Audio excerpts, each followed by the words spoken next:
Hello and welcome to the Mindset Michelle TV show. I'm so excited that you're joining me today, and I'm so excited that everybody's joining us today for International Women's Day. This is such a wonderful, wonderful opportunity to share with you and share with my different guests this week all of these fabulous tips that we'll be sharing with you around how to create a successful mindset.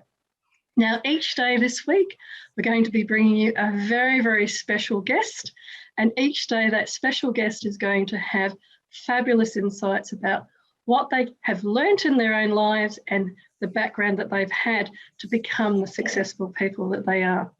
So I'm so excited to kick off this fabulous week and to celebrate International Women's Day with all of you, with my amazing guest today, Nina Sunday CSP. So welcome, Nina. Thank you so much, Michelle. And I'm very excited that today is actually International Women's Day. And you have just the most amazing program with amazing guests. And I feel honoured and a privilege to be sharing the stage with yourself and all the guests that have been and will be to come.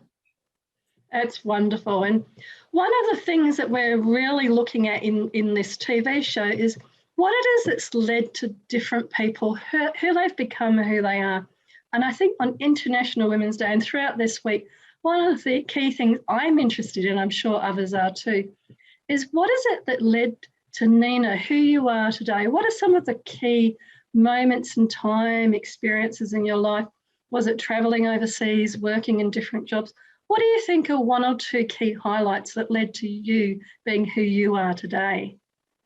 Well, as you were speaking, my mind went back to my university days when in first year university, I observed a creative drama class and people were lying on the ground and the tutor was sort of walking through them saying, now you feel hot, now you feel cold, now you feel pain. And I saw people writhing and moving. I went, oh, I could never do that because I was still an introvert.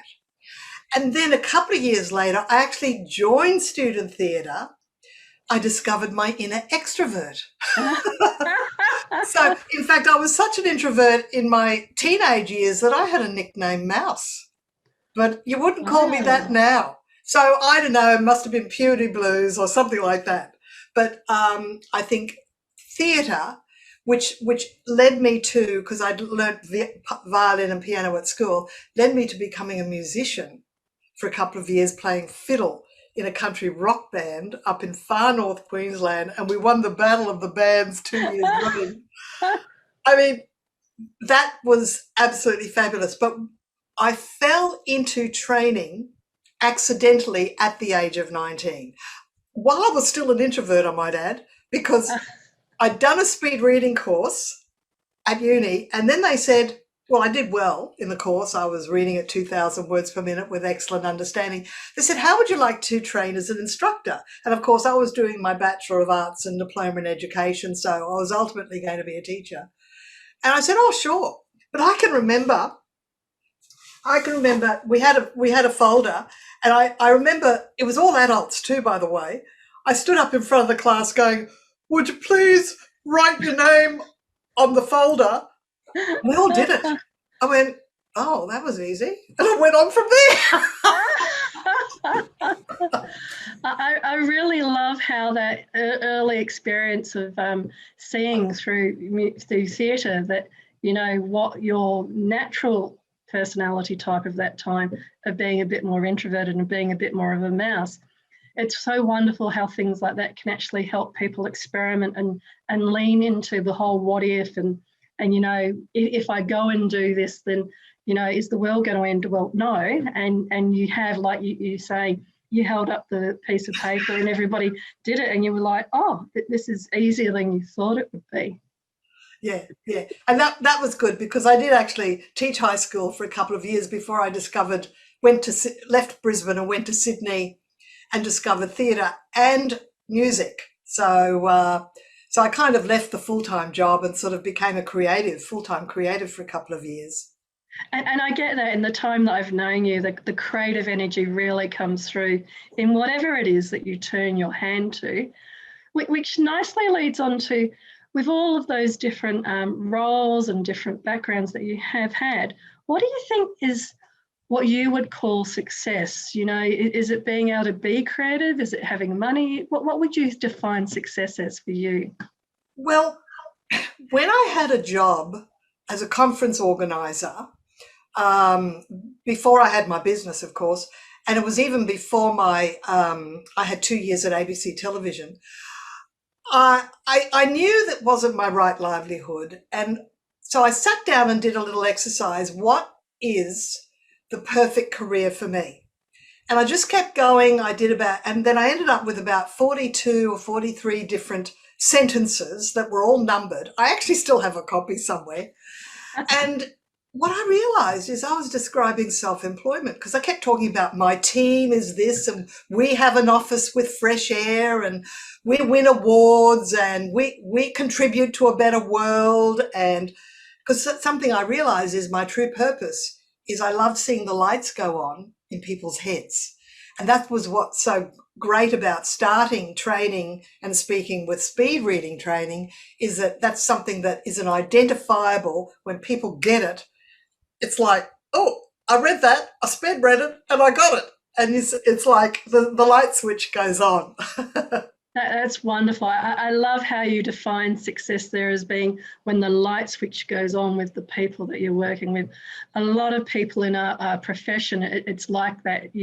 It's the intangible, having people that you work with, and when they have those life-changing decisions that they're facing, and you help them to come to that aha moment, that's just so priceless, isn't it? Well, if my purpose is to get people to have that aha moment, then profitability looks after itself. Exactly. And what do you think are some of the reasons that you're passionate about doing that? Because obviously it's great to help other people, but then there needs to be a little bit, well, what do you then get out of it? Is it that, like you were saying, that you then have your own business to run? What are some of the things that you think you're passionate now about in your life? Well, of course, I feel as if I have a strong empathetic streak and a strong altruistic streak, because I've always, donated to charities in the third world and that sort of thing. And that's an altruistic streak. And to me, to give back and to make a difference and to make a contribution to a better world, that's what gives my life purpose. Now, of course, I do want to have fun. I want playtime and all of that. But I don't want to be just a hedonist. I want to be on that continuum where play is the reward for having made that contribution and having put in a bit of extra discretionary effort. Because when you try a bit harder and you achieve something, it just makes it feel so much better. Because when I talk about remotivating people, if you understand a bit about motivation and demotivation, some people won't try in case they fail. Yeah. And their level of motivation is directly linked to their expectation of success. And I guess the gift is I've always expected I'd be good and succeed at whatever I do. And I think I was lucky that I had parents that approved of me, that approved of any of my decisions, never really, like, they guided me. And if they thought I was making a wrong decision, they'd give me feedback. But they never said, you're doing the wrong thing, or you'll never amount to anything, which I'm afraid some people have had that. And it can ruin people inside. But that's when you just have to try harder and maybe get the right counseling, go to the right course, read the right books, and just lift yourself, elevate yourself. And it's so true, because not everybody has that in their background. But one of the things I love about this show and talking to people like yourself is to show how you can actually build it. If you build the right types of people around you that are examples of people that have already built it for themselves when they didn't necessarily have it in their background, then you can see that, yes, like you were saying, I loved that example from the beginning. You're an introvert and then you did a little bit of theatre and you discovered that you could live life differently. And that's why I love this show and talking to people like yourselves, because it shows people, well, actually, I can do it differently. I just need to experiment in a safe place and in a safe way. and then build up that confidence that, yes, I can go out there. And it leads very, very nicely into what would be the mindset tips then for success. We've already covered quite a few, but what would you think would be your top 3 that you could share with people about what is it if they were looking and didn't necessarily have the same background as you, or they had the wonderful background as you, but to get to your place where you have your global successful business, you're a well-known and well-respected global and virtual professional speaker, what would be some of the tips that you'd share with people on that kind of journey?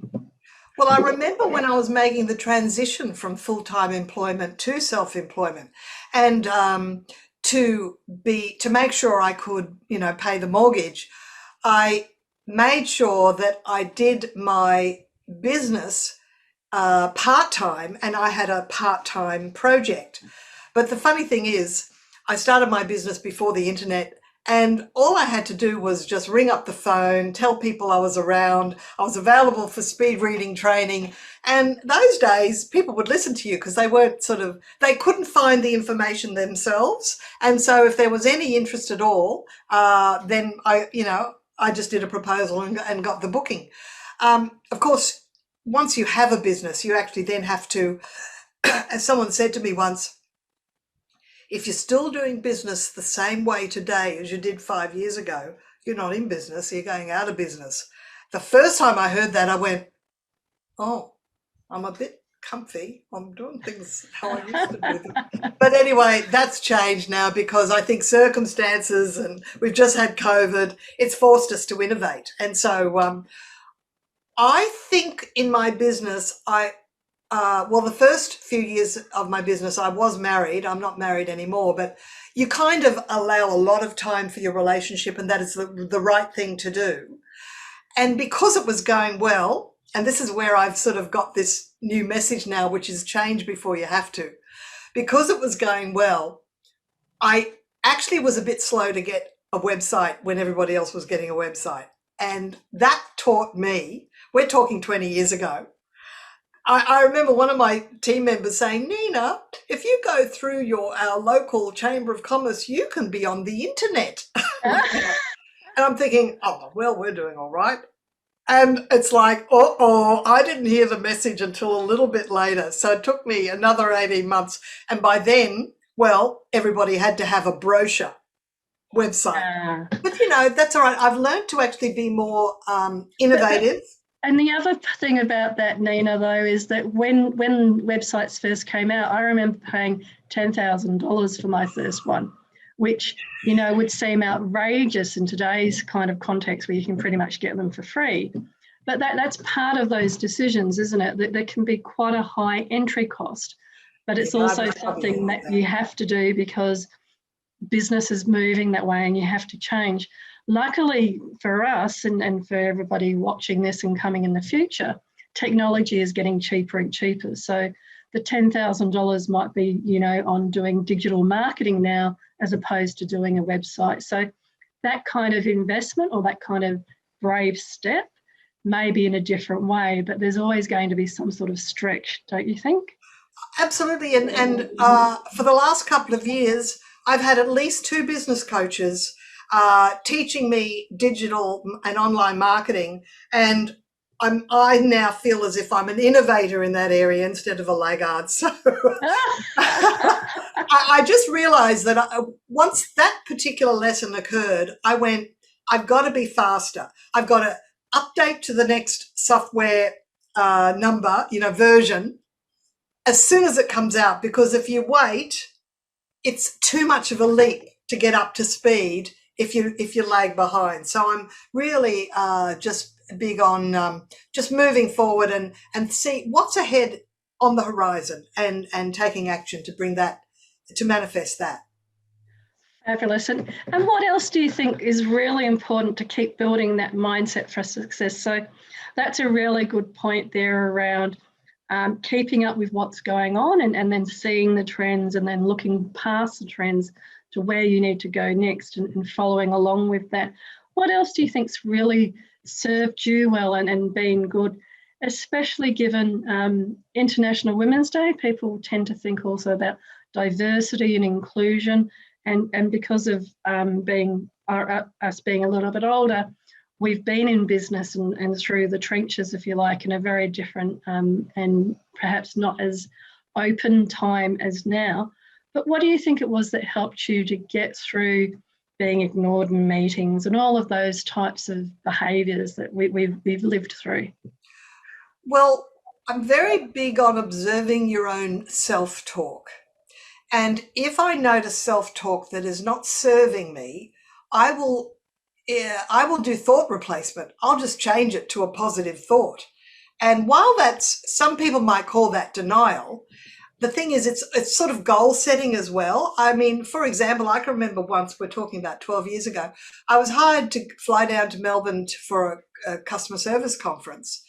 And I was sitting there watching the speaker before me, and lo and behold, that little devil hopped on my shoulder saying, well, that speaker's really good. Are you as good as him?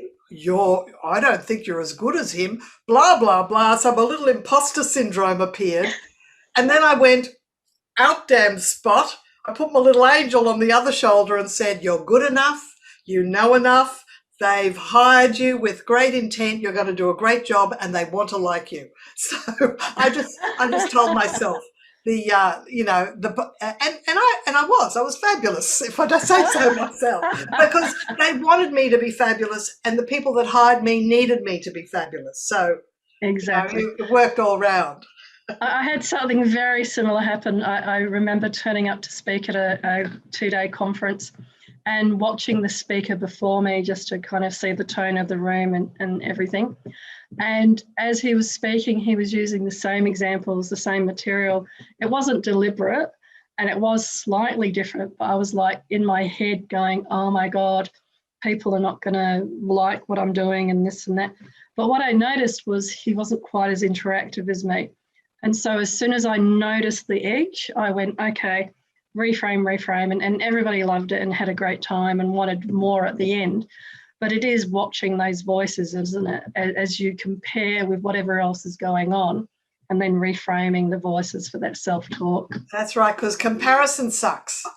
A comparison can sometimes urge you, because I remember seeing someone with a write-up about gaining CSP, Certified Speaking Professional, went, I can do that. But I'd been too slow. See, that was an example. I was a bit slow to do the paperwork. But seeing someone else achieve it, I went, it's time I did that. And I did. I just had to put in the submission. So it's about putting in that extra effort, and then you see that reward. I find that so often as well, that there's many times I think, oh, I can't do this, or I'm not good enough to do that. And then when I do it and investigate it, I realise, oh, actually, the people in that situation or going for those grants or whatever, they're exactly like me. And so it is hard to kind of get through it. But then once you get that momentum going, I think it's really helpful, because you then go, well, I can just do it. And nothing goes wrong from just doing it. All you do is you learn and get better for next time. Absolutely. Seth Godin, who's I've got about a dozen of his books, he's got a little pamphlet book called Ship It.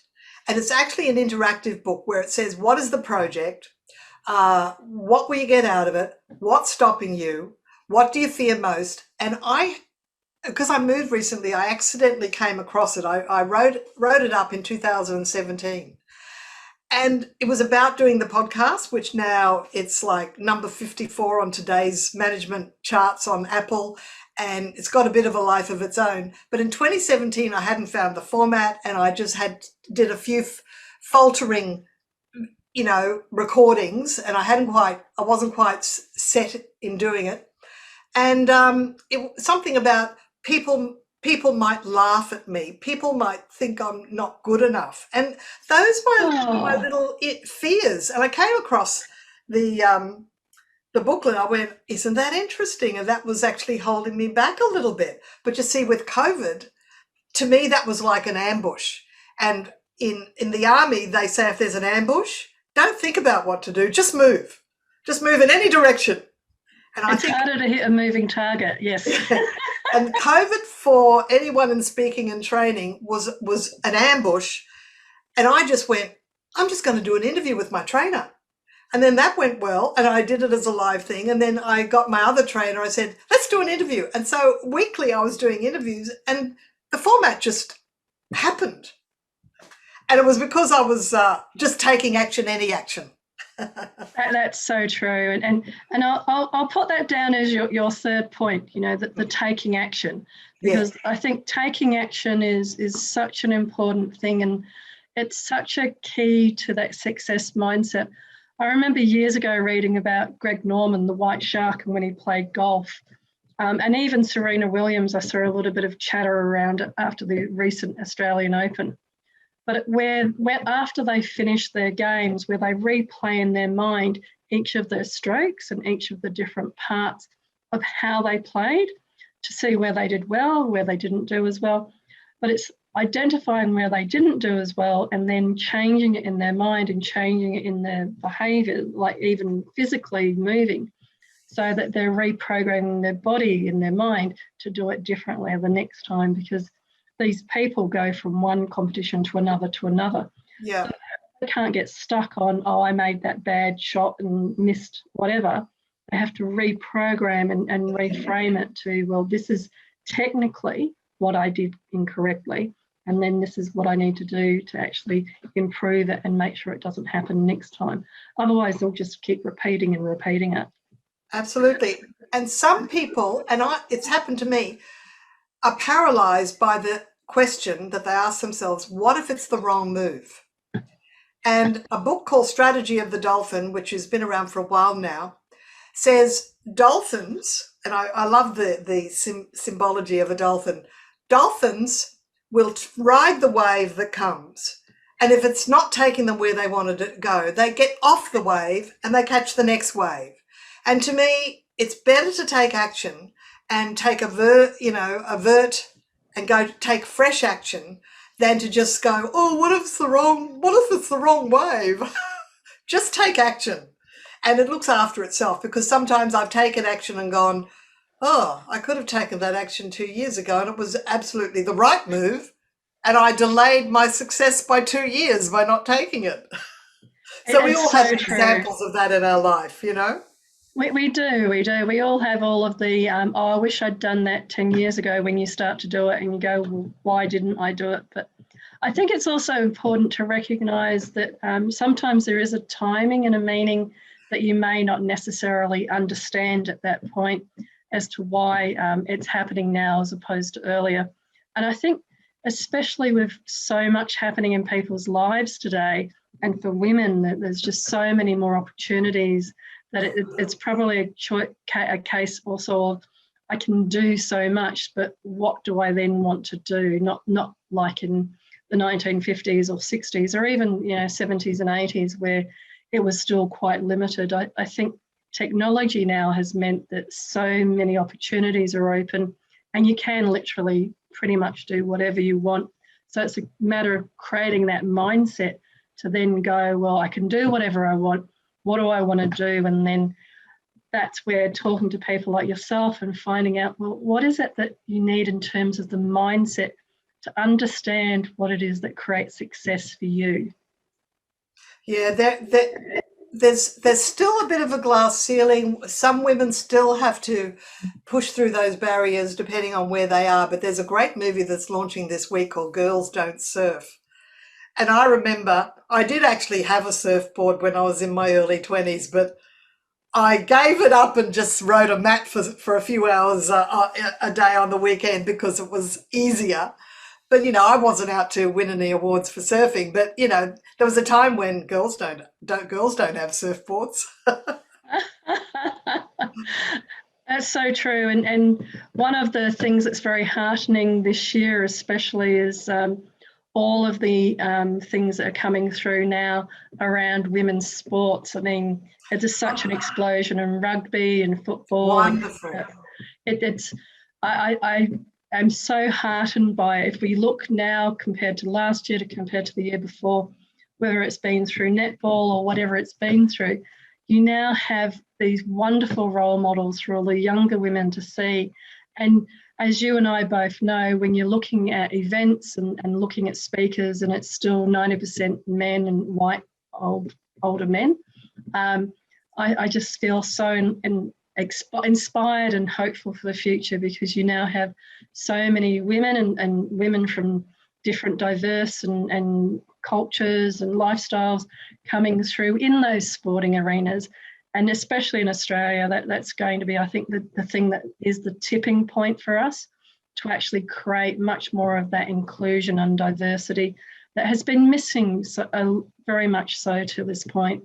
Absolutely.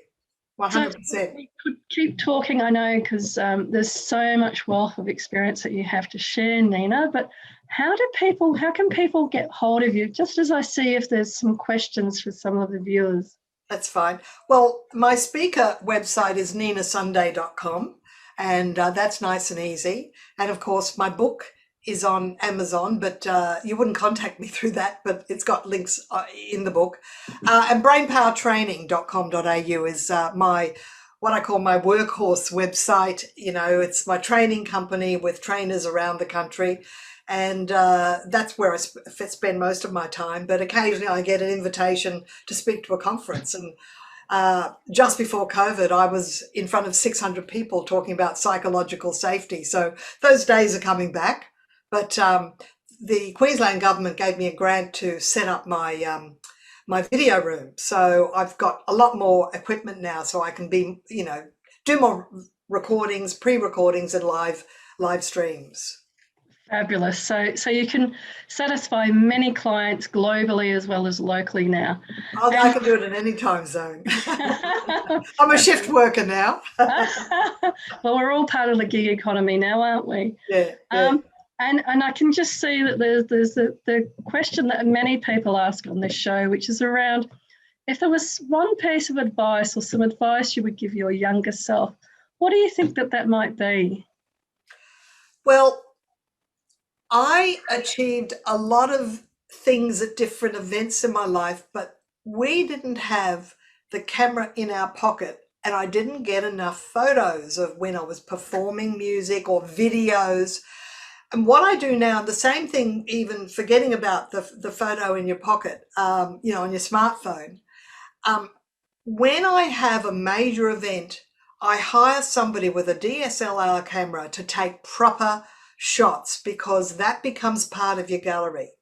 And if I'm going to speak, or if something amazing is happening, I'm very quick to hand my phone to somebody and say, would you please, in widescreen, video this next 10 minutes for me, and just get more evidence of your success, because you can use that for a show reel, you can use it for a job interview, whatever it is that you're doing. It's moments in your life that things happen and they're just not captured properly. So you just have to remember, you know, it's one thing to be in the moment, but it's another to be able to show even your children, your grandchildren, you know, moments of success in your life. And then you look back and it makes you feel good about yourself too.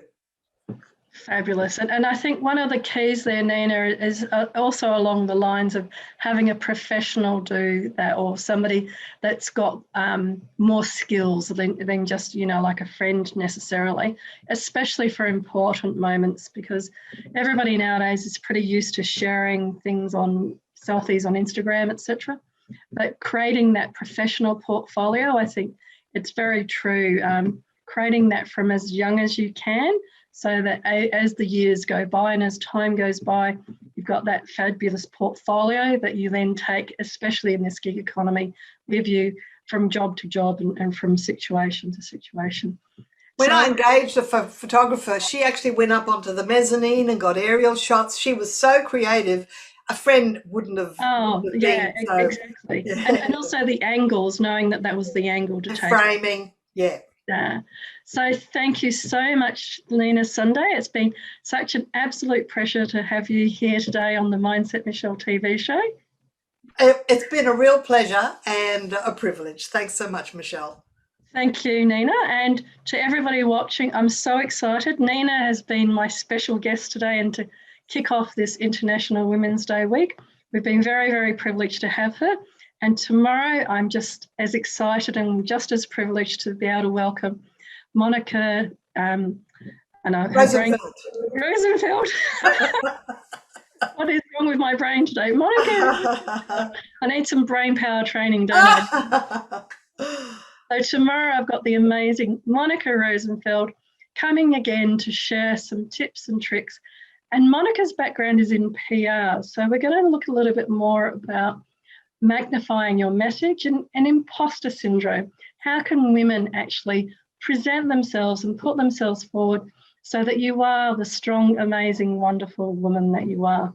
So until tomorrow, I want to say to all of the wonderful watchers out there, from my heart to your heart, be great, be fabulous, and be you.